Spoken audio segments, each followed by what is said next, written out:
Levítico, capítulo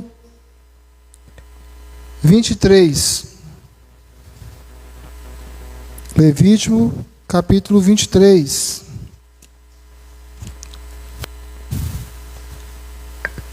Do versículo 42. Levítico 23, versículo 42. E o versículo 43.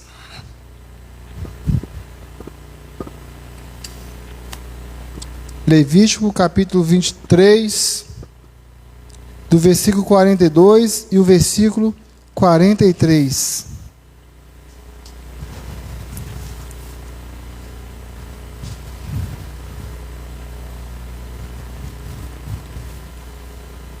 Levítico capítulo 23, versículo 42 e o versículo 43.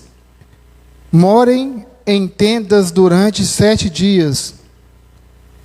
Todos os israelitas de nascimento morarão em tendas, para que os descendentes de vocês saibam que eu fiz os israelitas morarem em tendas, quando os tirei da terra do Egito.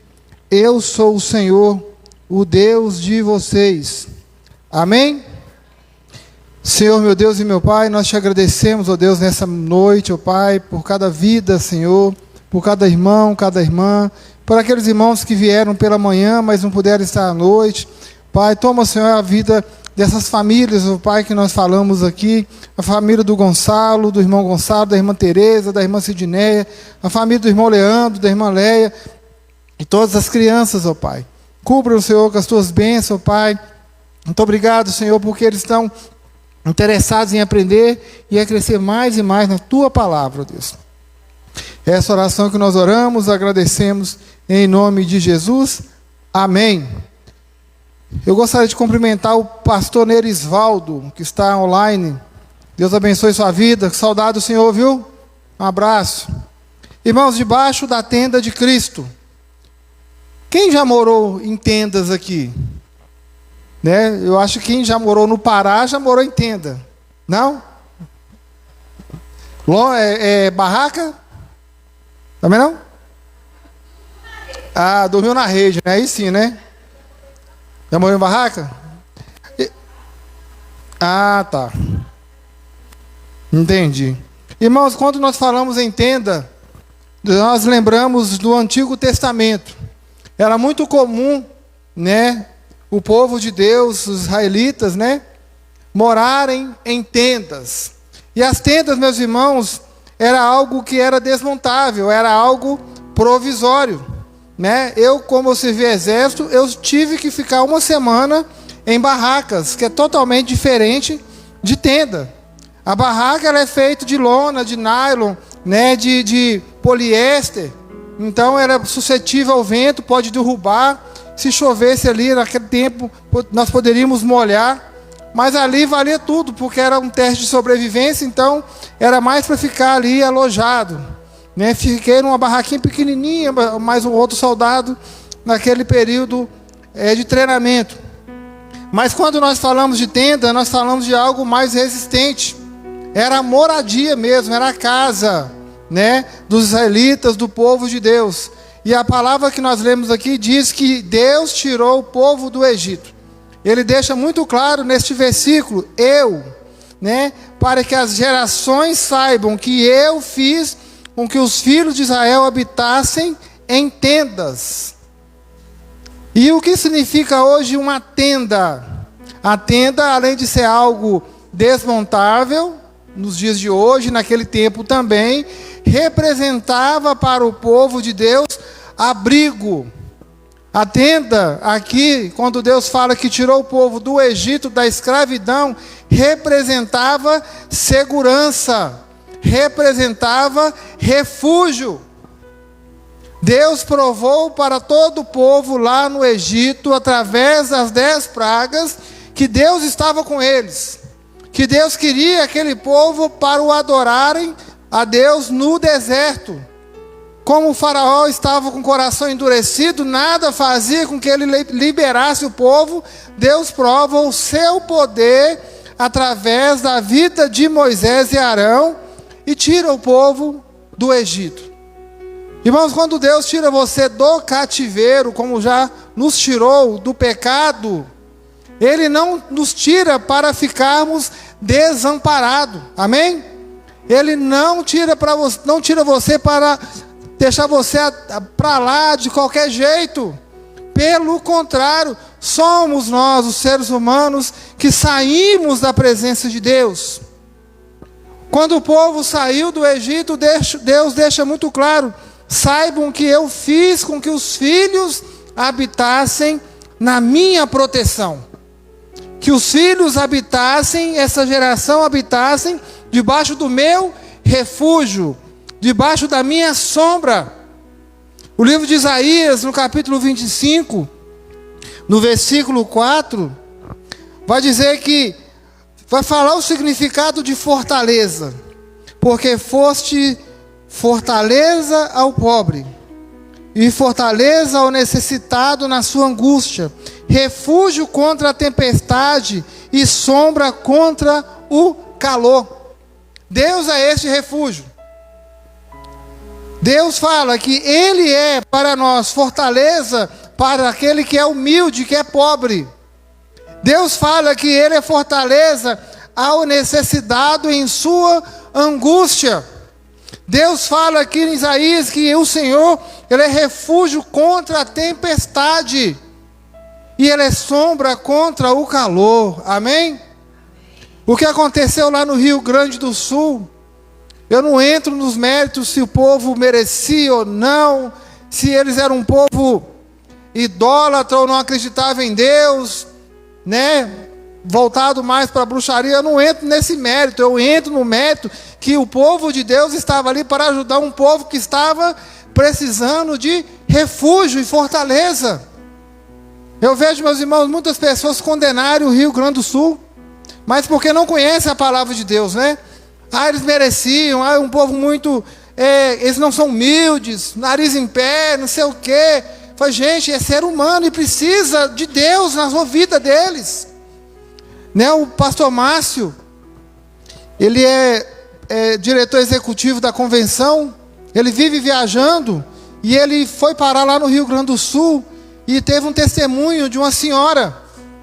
Essa senhora, ela ficou observando o povo batista ali limpando as casas, varrendo, tirando a lama, colocando os móveis que sobraram no lugar, pegando os entulhos, jogando as coisas velhas nas caçambas, ou deixando na rua para o caminhão passar. E ela falou assim, chegou perto de um deles e falou assim: por que vocês estão fazendo isso? Vocês não nos conhecem. Vocês saíram lá de Minas Gerais, de Belo Horizonte, para vir limpar a minha casa. Eu nunca imaginei que isso iria acontecer. Aí eles falaram, é porque Jesus mandou. Nós estamos fazendo um trabalho missionário, Jesus mandou. E por fim dessa conversa, desse diálogo, essa senhora fala para eles: eu sou médica. Eu nunca vi uma coisa dessa na minha vida. Eu quero conhecer Jesus. Olha, meus irmãos, o trabalho missionário. Olha o trabalho dos irmãos que foram lá para fazer uma limpeza, mas com a intencionalidade de falar acerca de Jesus. Irmãos, hoje o povo está vivendo em tendas, mas não é as tendas que Deus tirou o povo do Egito, porque a tenda que Deus tirou o povo do Egito representa fortaleza, representa abrigo, representa força. Mas as pessoas estão vivendo em um tempo de tendas temporárias no que se diz respeito ao pecado. Quando Deus tira Abraão da sua terra, Abraão, ele era um homem rico. Se nós olharmos aqui no livro de Hebreus, no capítulo 11, Hebreus 11, no versículo 8 até o 10, Hebreus capítulo 11, no versículo 8 ao 10, vai dizer: Abraão, quando chamado, obedeceu e dirigiu-se a um lugar que mais tarde receberia como herança, embora não soubesse para onde estava indo. Pela fé, peregrinou, na terra prometida como se tivesse em terra estranha. Viveu em tendas, bem como Isaque e Jacó, co-herdeiros da mesma promessa, pois ele esperava a cidade que tem alicerces, cujo arquiteto e edificador é Deus. Irmãos, nem mesmo Abraão, um homem com toda a sua riqueza, ele tinha uma habitação permanente. Ele vivia em tenda, juntamente com seu filho Isaque e seu neto Jacó. Significa, meus irmãos, que nos faz compreender que nós estamos vivendo nessa terra provisoriamente. A tempo da nossa peregrinação, até Jesus vier para buscar a sua igreja. Então, meus irmãos, a nossa peregrinação aqui é provisória, para que nós possamos garantir a nossa morada, na Nova Jerusalém, estarmos com o Senhor. Nós vamos viver dois extremos, até a volta de Jesus, Muitos já ouviram falar da palavra ônus e bônus. O servo de Deus, ele vive essas duas extremidades. Porém, o servo de Deus já tem Cristo na sua vida, e ele vai entender muito bem que o ônus que acontece sobre você, sobre a sua vida, é consequência do pecado lá do Éden, mas que nós já fomos libertos pelo sangue de Jesus. Quando tem o ônus significa o peso, o encargo, as lutas, as tribulações. Quando vem sobre nós, nós vamos conseguir entender, porque nós temos um Cristo que já havia falado: para que em mim tenhais paz, no mundo tereis aflições. Jesus, ele já havia predito para nós. Então tudo que acontece hoje, que vai acontecer ainda, Jesus já disse: no mundo tereis aflições. No mundo você vai ter ônus, você vai ter um peso, uma luta muito grande. Mas se você seguir o meu exemplo, eu dou a paz. Eu confio no Senhor, porque o Senhor me dá a paz. Irmão, Josué, lá no capítulo 24, Josué já estava até perdendo a paciência com o povo. Ele diz lá no capítulo 24, no versículo 15, um povo complicado de mexer, não? Aí Josué fala com eles lá no versículo 15, capítulo 4, versículo 15. Se, porém, não agrada a vocês servirem ao Senhor, escolham hoje a quem irão servir. Se aos deuses que os seus antepassados serviram além do Eufrates, ou aos deuses amorreus, em cuja terra vocês estão vivendo. Mas eu e minha casa serviremos ao Senhor. Amém? É uma questão de escolha. Josué já estava assim com esse povo. Josué já sabia que o povo era um povo muito reclamão, rebelde. Nada estava bom para eles. Eles queriam tudo no tempo deles. Se o pão demorasse para cair do céu, reclamava. Quando não tinha água, a água demorava para chegar, eles reclamavam. A codorna demorava para cair do céu, eles reclamavam. E até o ponto de dizer: peraí, eu estou na beira do mar e o exército vem atrás de mim, eu prefiro voltar para o Egito. Sendo que este povo, na época de Moisés, eles estavam lá chorando, me tira daqui, e clamando, e Deus vendo aquilo, tirando Moisés lá do pasto, para libertar o povo lá no Egito. Aí chega num ponto em que o povo começa a murmurar e reclamar, e Josué já vivendo aqui o seu tempo, Moisés já foi encontrar com Deus, e Josué fala assim: peraí, se vocês estão querendo ficar aqui, ou servir os outros deuses, então que vocês sirvam. Eu vou servir ao meu Deus, eu e a minha casa serviremos ao Senhor. O povo estava querendo, meus irmãos, ônus para eles. Eles não estavam querendo bônus. Eles estavam querendo para eles peso, pecado, encargo. Mas Josué tinha com ele o bônus, que é estar na presença de Deus. O ônus é o peso, o bônus é a vantagem. Quantos não querem estar hoje na presença do Senhor? Amém? Recompensa, irmãos. Olha o que diz aqui também em Juízes, no capítulo 2. Juízes, capítulo 2, do versículo 1 até o versículo 3. Josué já tinha deixado claro: sirvam aos deuses que vocês querem servir, mas eu quero servir ao meu Senhor e à minha família também. Juízes 2. O anjo do Senhor subiu a Gilgal, a Boquim, e disse: tirei vocês do Egito e os trouxe para a terra que prometi com juramento dar aos teus antepassados. Eu disse: jamais quebrarei a minha aliança com vocês, e vocês não farão acordo com o povo dessa terra, hein? Mas demolirão os seus altares, porque vocês não me obedeceram. Portanto, agora digo a vocês que não os expulsarei da presença de vocês. Eles serão seus adversários, e os deuses deles serão uma armadilha para vocês. É o ônus, é o sofrimento, é o peso, é a dificuldade que o povo agora iria enfrentar, porque eles escolheram adorar outros deuses. Eles escolheram abandonar o Deus, no nosso Deus, o Deus de Abraão, de Isaac e de Jacó. Eles escolheram estar no mundão, e agora eles iriam pagar pelas escolhas.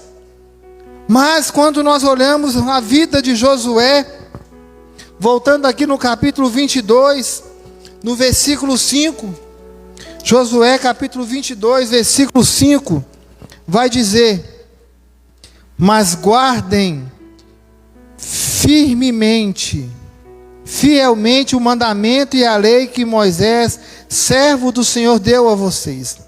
Que amem o Senhor, seu Deus, andem em todos os seus caminhos, obedeçam os seus mandamentos, apeguem-se a Ele e sirvam de todo o coração, de toda a tua alma.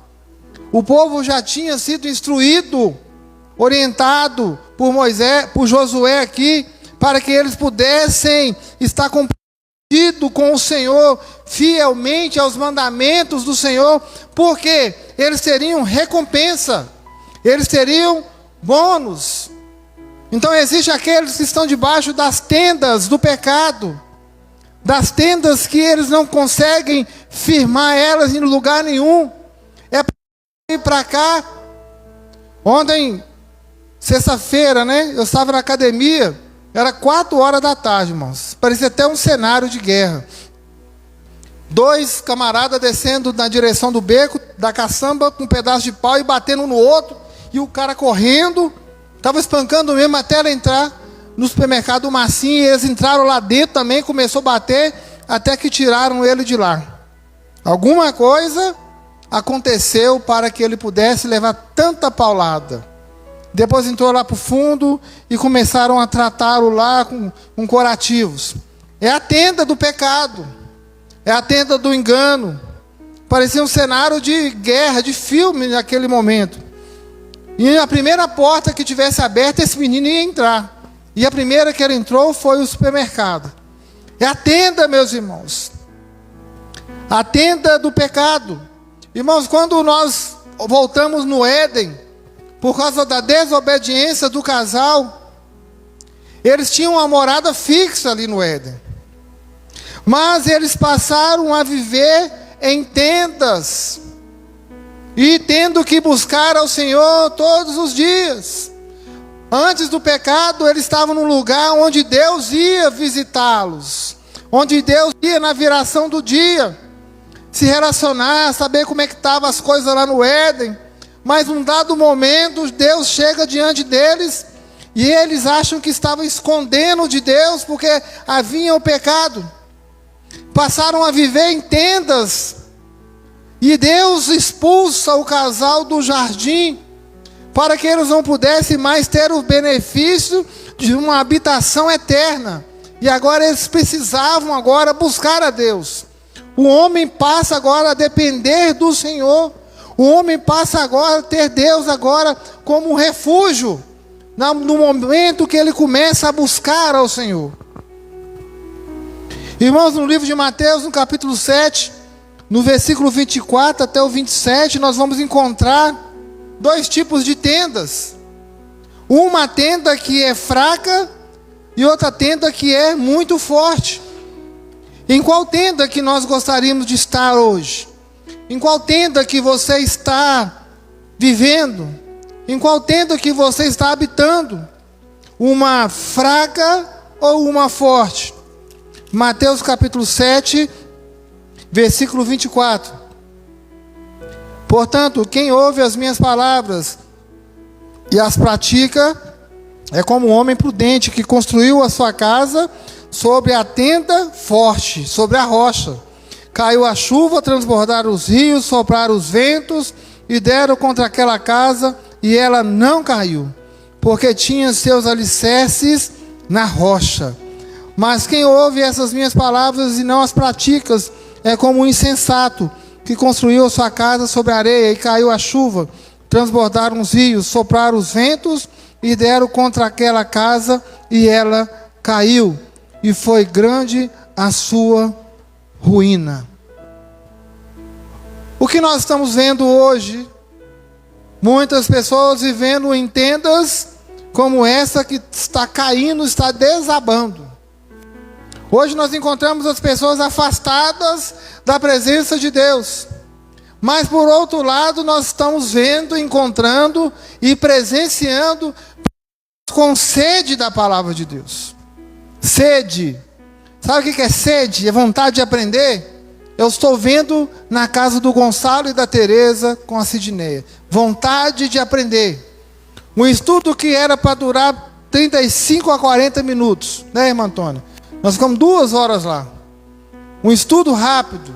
Foi tantas perguntas que eu falei assim, meu Deus, nós vamos sair daqui hoje é meia-noite. Mas estava tão bom que nós estávamos ali todo mundo aprendendo um com o outro. E hoje pela manhã eles vieram novamente para aprender mais a palavra do Senhor. E eles querem batizar, irmãos. Eles querem batizar.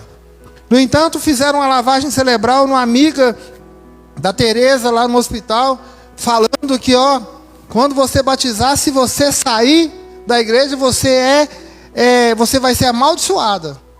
Aí a mulher não batizou e levou isso para a Tereza. A Tereza me perguntou, e se acontecer alguma coisa? Não, não vai nem acontecer. Mas se um dia você sair da presença de Deus, você vai voltar. Mas você não vai sair, você também não vai ser amaldiçoada. Vamos aprender os estudos aqui. Quando chegar no último livrinho, você vai estar mais fortalecida ainda na presença do Senhor. Amém? É tenda. Eles estão saindo de uma tenda que está em cima da areia. Eles foram criados na igreja romana. Então muitas dúvidas, muita coisa que eles não entendem, estão aprendendo agora. Porque a palavra de Deus é uma rocha. Está sendo uma rocha sobre a vida deles. Está sendo um refúgio para eles. Está sendo um abrigo sobre eles. E muitas pessoas, meus irmãos, precisam dessa rocha. Precisam dessa tenda. Precisam desse abrigo. Precisam dessa proteção. E muitos estão com os olhos fechados. Muitos estão aí no mundo, mas não abrem os olhos para os perigos que estão tendo. É vida, de morte. Irmãos, quando Deus fala com Abraão, e quando faz com que ele saia da casa dos seus pais, da tua parentela, o homem começa a viver em tendas. Ele já era mais idoso, juntamente com a sua esposa Sara. Lá no capítulo 12 de Gênesis, ele fala com ele, sê tu uma bênção. Amém? Lá no livro de Gênesis, capítulo 12, ele fala com Abraão, no versículo 2, sê tu uma bênção. No versículo 1 ele vai falar, então o Senhor disse a Abraão, sai da tua terra, do meio dos seus parentes, da casa do seu pai, e vai para uma terra que eu te mostrarei. Farei de você um grande povo e te abençoarei. Tornarei famoso o seu nome, e você será uma bênção. Sê tu uma bênção. Por que Deus falou isso com Abrão? Primeiro, ele estava habitando em um lugar onde o nome de Deus não ia ser louvado. Então Deus tira ele do meio do pecado. Deus tira ele daquelas tendas de areia movediça e está conduzindo a ele a um lugar chamado Terra Prometida, uma terra que emana leite e mel. Mas ele fala com Abrão: sê tu uma bênção. Por que Deus fala isso com ele? Por que Deus fala isso conosco nessa noite? Sê tu uma bênção. Deus é onisciente. Ele conhece o aqui, o agora. Ele conhece os próximos segundos, as próximas horas. Deus, ele conhece os próximos dias, os próximos meses, os próximos anos. Deus conhece todas as coisas. E ele faz o quê? Ele quer que o caráter de Abrão seja moldado, seja transformado. Antes da queda, o caráter do homem era perfeito. Antes da queda, o homem era confiável. O versículo lá de Gênesis 1, 26 vai dizer: façamos do homem a nossa imagem, conforme a nossa semelhança. O homem era perfeito, o homem tinha caráter, porque ele estava em completa fidelidade e obediência ao Criador. Portanto, e no caso de Abrão? Deus, ele sabia e conhecia o coração de Abrão. E na primeira dificuldade, quando Deus tira ele da casa dos seus pais, da sua parentela, vem uma fome, vem uma luta muito grande. Abrão deveria orar e buscar a Deus: ó Deus, está passando dificuldade, me ajuda. Não, ele decide descer lá para o Egito. Deus já sabia que isso ia acontecer. Deus está aqui provando Abrão. Deus está dando corda para ele, então vai. E chegando lá, ele inventa uma história falando que a sua esposa era sua irmã, porque ela era muito bonita, com medo de eles tomarem ela dele. Mas aquilo trouxe um grande problema para Abrão, para Sara e também para todo o Egito. Deus envia ali pragas, Deus envia ali problemas para o Egito, até que o faraó descobre essa mentira. Abrão saiu da presença de Deus. Abrão, ele não confiou em Deus. Por isso que Deus fala: sê tu uma bênção aonde você for. Deus estava ali com Abrão. Nós sabemos que a salvação é um ato, mas o processo da vida de Abrão era a santificação. Era um dia após o outro, ele mostrando neste processo de crescimento.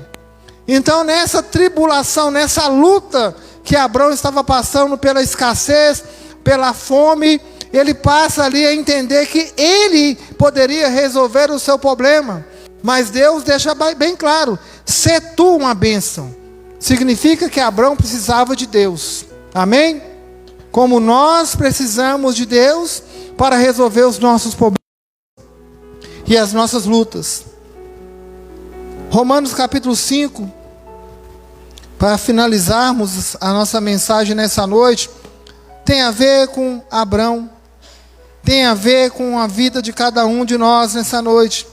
Romanos capítulo 5, do versículo 2. Romanos 5, versículo 2 vai dizer: por meio de quem obtivemos acesso pela fé a esta graça, na qual agora estamos firmes e nos gloriamos na esperança da glória de Deus. Não só isso, mas também nos gloriamos nas tribulações, porque sabemos que a tribulação produz perseverança. A perseverança, um caráter aprovado. E o caráter aprovado, esperança.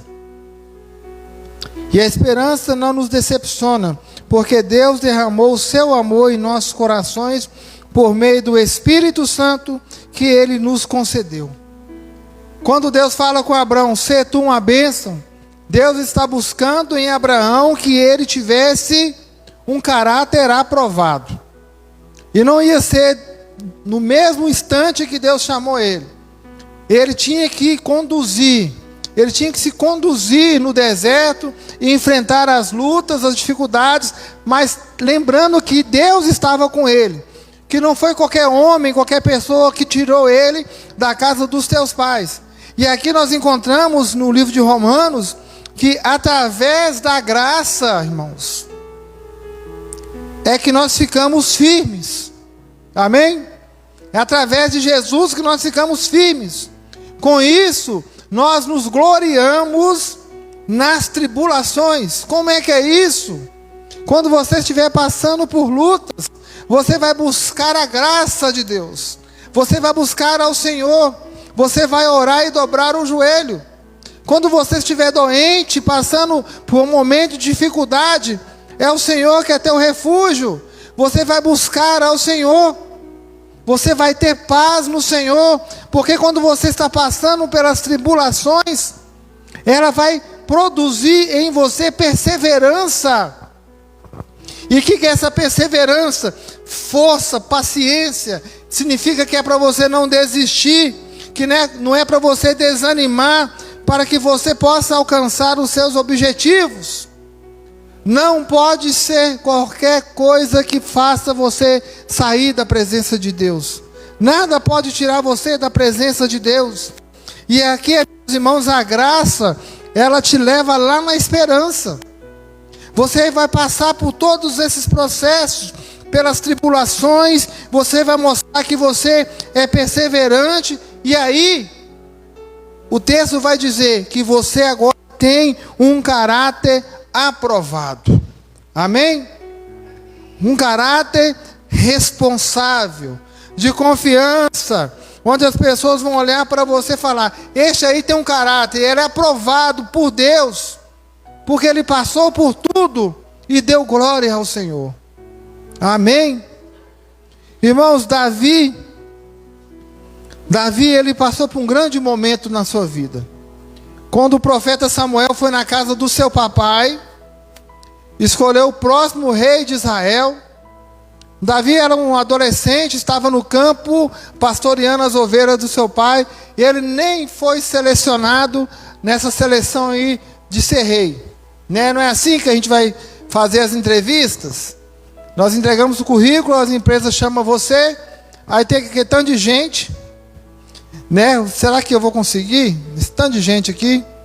E acaba que você consegue. Pense que você é um Davi, amém? Quando você é aprovado numa seleção de empresa, ou passa no vestibular e ingressa na faculdade, ou consegue entrar num curso técnico no Senai.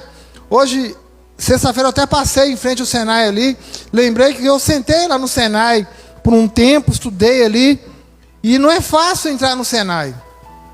Então, lembre, querido, que você é como Davi. Mas quando Davi ele foi escolhido para ser rei, até ele assumir o trono de Israel, se passaram em média de 30 anos.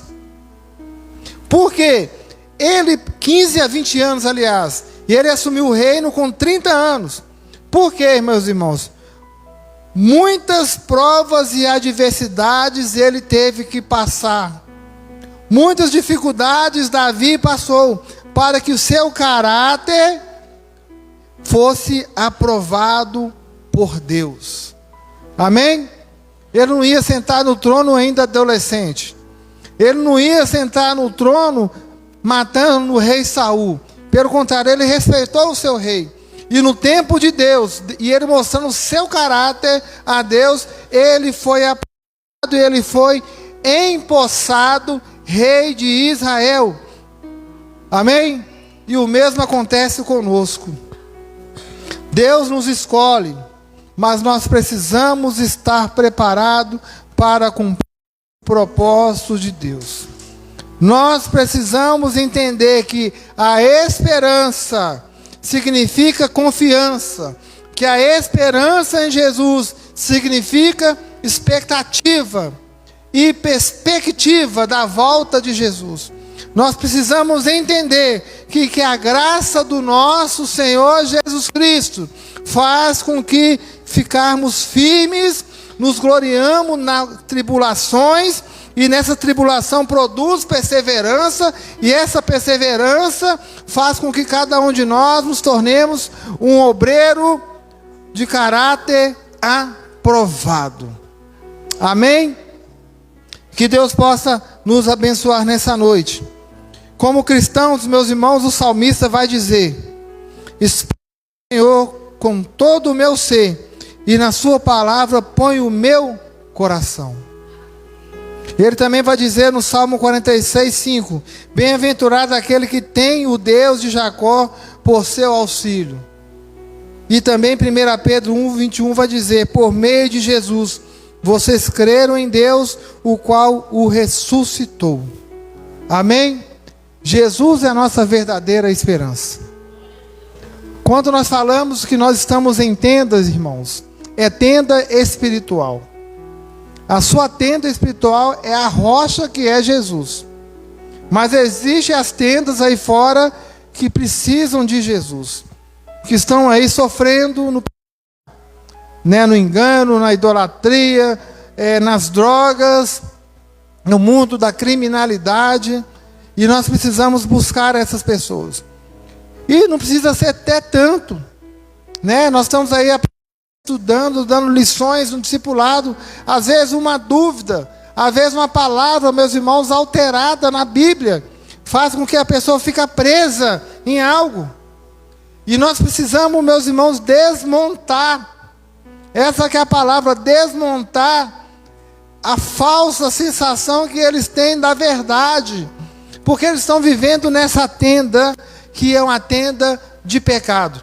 Mas, como nós lemos no início aqui da palavra de Deus, Levítico, Bruno, pode colocar lá, o último versículo, que nós guardamos no fundo do nosso coração.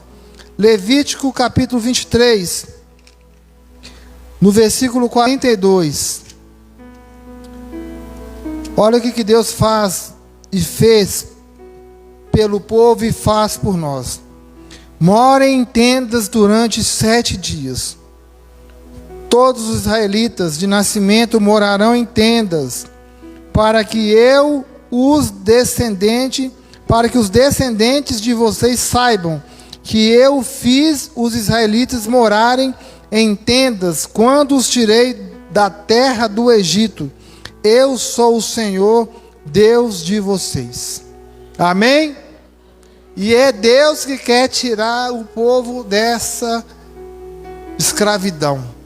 Deus tirou o povo do Egito. Amém? Existem muitas pessoas ainda no Egito, na escravidão. E Ele quer tirar você do Egito. E Ele quer colocar você na tenda. E a tenda, nós vimos hoje, fortaleza. A tenda é abrigo. A tenda é proteção.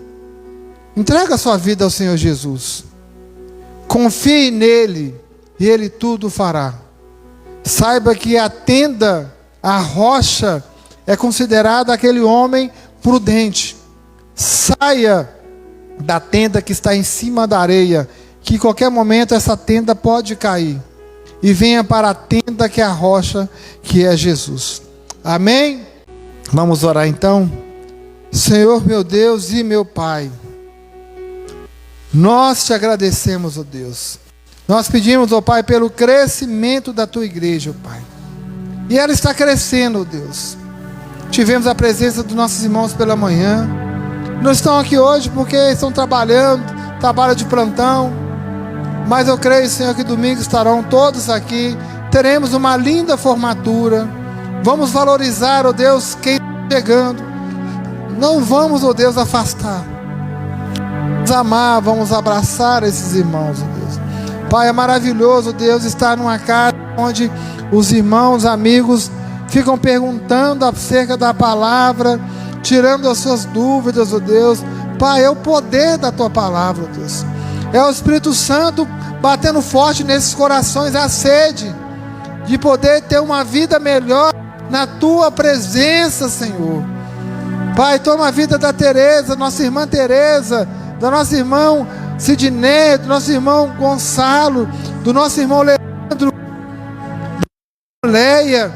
Deus, até casamento pode acontecer no final casa do Leandro, Deus, que eles querem estar no corpo de Cristo perfeitamente, Deus.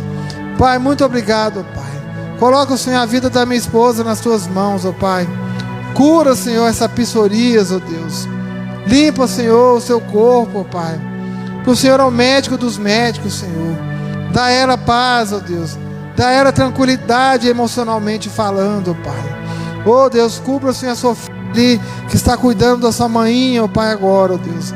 Abençoe, Senhor, a família, a casa da irmã Márcia. Abençoe o Felipe que está na estrada, Senhor. Abençoe o Marcos que deve estar na estrada. Deus, abençoe, Senhor, esse lar. Abençoe a rua Gurupi 179, 171, todos os números ali, ó Pai. Oh Deus, abençoe as vidas nessa noite, ó Pai.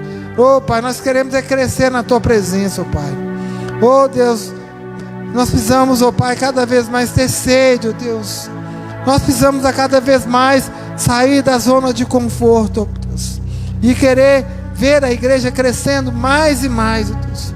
Pai, muito obrigado, Senhor, mais uma vez, pelo coral das irmãs, pelo coral das crianças que já está acontecendo, pela coreografia das crianças. Pai, eu coloco diante do Senhor o próximo domingo, essa noite de caldos, ó Deus. Mais do que isso, essa formatura, Senhor. Que essa formatura seja um marco na vida dos nossos formandos. Pai, muito obrigado. Esta oração que nós oramos, agradecemos em nome de Jesus. Amém. Dá um glória a Deus.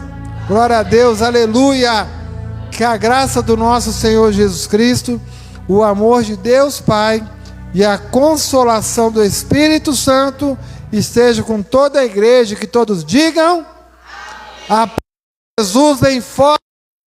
Glória a Deus. Tenha uma semana abençoada, meus irmãos, em nome de Jesus. Glória a Deus, Kiara.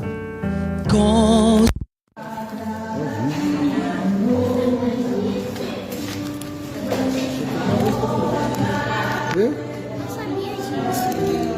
Eu não ouvi. Vem cá, me abraça aqui.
Fecha aquela ali, ó.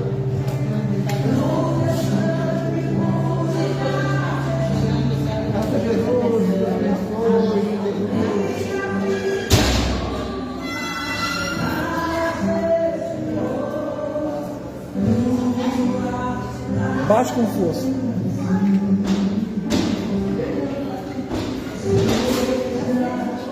Desliga o violão pra mim.